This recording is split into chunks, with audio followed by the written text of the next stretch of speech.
Smile Curve and its linkages with global value chains, a sectoral level analysis. By Sakshi Agarwal. The goal of this paper is to shed light on how important the Smile Curve notion is at the sectoral level. In particular, we focus on how value added has shifted along the value chain when it comes to Asian exports. The idea and reasoning behind the Smile Curve in relation to global value chains have gained traction recently and have been examined at the level of individual firms. However, they are rarely recognized and examined at the sectoral level utilizing actual data for cross-national analysis. Using TIWA database for 2001 and 2011 time period, several conceptual value chains are investigated including exports of base metals, computer electronics, electrical machinery and transportation equipments in Asian economies. This paper focuses an idea to measure both the strength and linkages between producers and consumers of global value chain.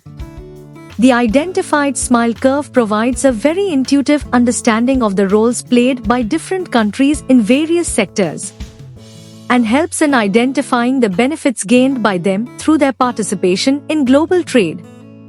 ASEAN's economic dynamism is expected to benefit from RCEP that will provide a platform for broader economic integration and help address concerns about the noodle ball effect of overlapping bilateral and regional agreements. RCEP will deliver tangible benefits through potential improvements in market access, more coherent trade facilitation, regulatory rules, reforming barriers and cooperation.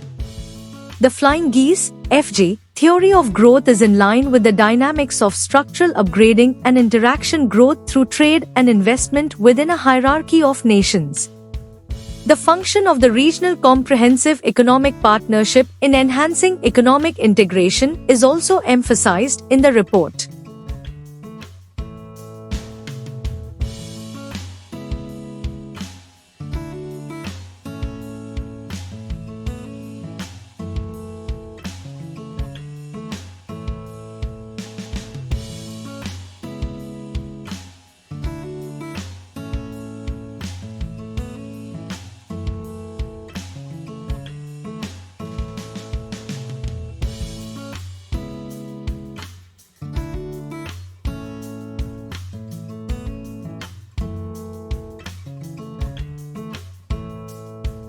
Thank you for watching this video. Please subscribe our channel for watch more scientific research videos.